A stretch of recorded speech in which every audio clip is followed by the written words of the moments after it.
नाम है ब्यूटी गिरी और आप देख रहे हैं न्यूज़ वॉच भारत। इस वक्त जहां पर खड़े हैं वो नज़ारा देखिए, क्या अद्भुत नज़ारा है। यही यमुना है, यही दिल्ली को प्राण देने वाली यमुना नदी है और उसकी हालत देखिए।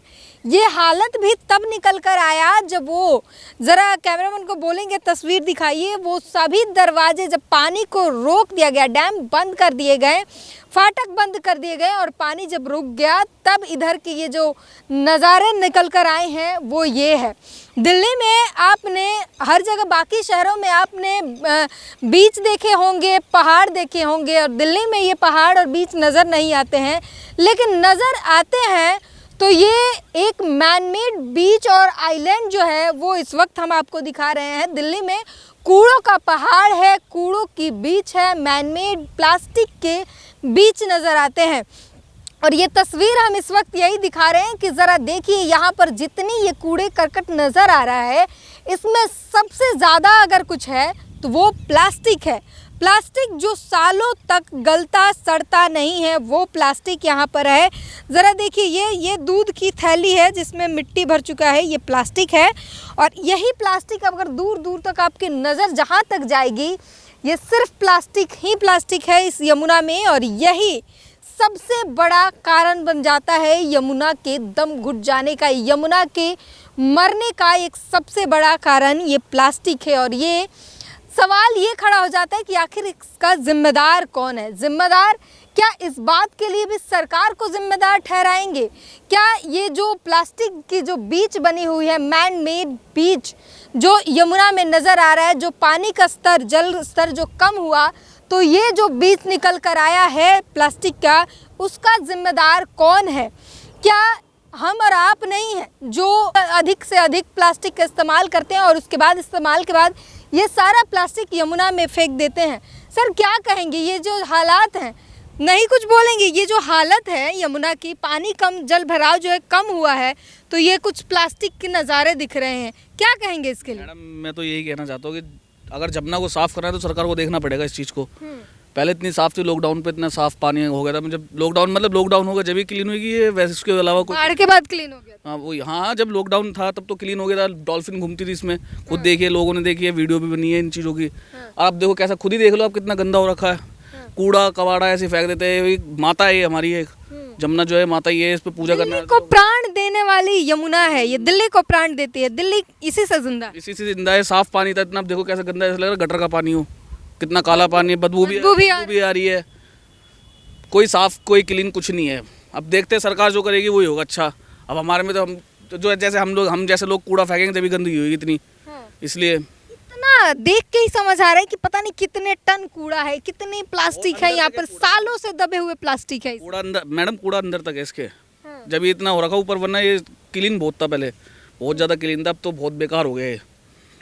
अब क्या कर सकते हैं, अब देखिए कि सरकार करेगी इस चीज़ को। जिम्मेदार आप किसको मानते हैं? क्या पब्लिक, सिर्फ सरकार जिम्मेदार है? पब्लिक जिम्मेदार होनी चाहिए। पब्लिक अपना जिम्मेदारी संभालेगी तो सब कुछ ठीक ही रहेगा। सरकार इतना थोड़ी कर देगी कि हर चीज़ कर देगी इसमें। पब्लिक तौर पर सरकार आकर ये एक कचरा थोड़ी चुन सकती है और पब्लिक को जागरूक होना पड़ेगा कि हम अपनी दिल्ली को स्वच्छ रखें, साफ रखें, अपनी यमुना को स्वच्छ रखें, साफ रखें। थोड़ी जिम्मेदारी तो पब्लिक को, हम और आपको तो उठानी होगी ना, तभी, वरना ये हालत कैसे होती है? अगर हम इतना कचरा कंज्यूम नहीं करेंगे, इतनी प्लास्टिक का इस्तेमाल नहीं करेंगे, तो यहाँ पर प्लास्टिक कहाँ से आएंगे? तो थोड़ी जिम्मेदारी तो आपकी भी लेनी पड़ेगी ना। क्या आपको लगता है दिल्ली भी जिम्मेदार है? यमुना अगर दम घुट के मर रही है तो जिम्मेदार दिल्ली के लोग भी हैं, एनसीआर के लोग भी हैं। बिल्कुल बिल्कुल, दिल्ली के लोग ही है जो है जिम्मेदार, वरना यमुना साफ होनी चाहिए।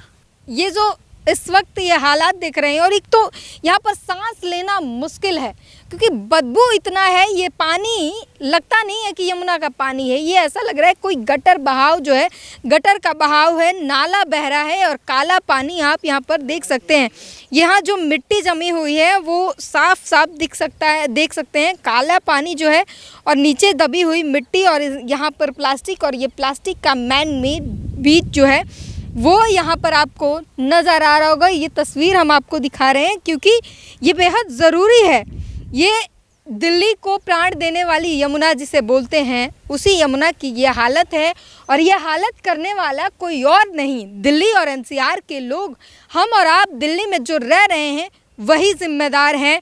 इतने प्लास्टिक की जो ये जितने दूर तक नज़र जा रही हैं और कचरा जो बाहर निकल कर आया है, ये पूरा प्लास्टिक है। प्लास्टिक से ये, और यही प्लास्टिक जो है यमुना के नीचे ज़मीन पर जाकर निचली सतह पर बैठ जाते हैं, जिससे नीचे से जो है यमुना को और नीचे से जो ज़मीन से जो ऑक्सीजन मिलते हैं वो मिलना बंद हो जाते हैं। जब ऑक्सीजन नहीं रहेंगे तो फिर जलीय जीव जो हैं वो ख़त्म हो जाएंगे, और जलीय जीव जब ख़त्म हो जाएंगे तो प्राकृतिक रूप से जो जल के स्वच्छता होती है, प्राकृतिक रूप से जो यमुना अपने आप को साफ़ करती है, मछलियाँ होती हैं या जो भी जलीय जीव होते हैं वो साफ़ करते हैं, वो नहीं होंगे तो फिर सफाई भी नहीं होगी, प्राकृतिक जो है प्रक्रिया ही बंद हो जाएगी। और सरकार जो है, सरकार की क्या रवैया होती है, राजनीति से तो आप भली भांति वाकिफ़ है, क्या कुछ राजनीति चलता है दिल्ली में। यमुना के पानी को लेकर राजनीति ऐसे हुई कि सरकार पलट गई।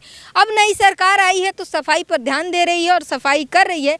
बहरहाल वो भी कितने दिनों तक चलेगा ये भी आने वाला वक्त बताएगा। लेकिन इस वक्त जो है ये यमुना की हालत और मैन मेड बीच जो है, यहाँ पर जो आइलैंड जो कहे जाते हैं वो प्लास्टिक का आइलैंड बना हुआ है यमुना के अंदर। जाहिर तौर पर बनाने वाले जो लोग हैं वो दिल्ली एनसीआर के रहने वाले लोग हैं, हम और आप हैं। हमारी और आपके कारण दिल्ली की यमुना अगर दम घोट रही है, दिल्ली की यमुना अगर घुट के मर रही है, तो फिर इसके ज़िम्मेदार हम और आप हैं और कोई नहीं है। और इस प्लास्टिक का जो इस वक्त इस प्लास्टिक के बीच नज़र आ रहे हैं उसके ज़िम्मेदार भी हम ही लोग हैं। इस पूरी बातचीत पर अपनी प्रतिक्रिया ज़रूर दीजिए। कैमरामैन संतोष के साथ ब्यूटी गिरी, न्यूज़ वॉच भारत।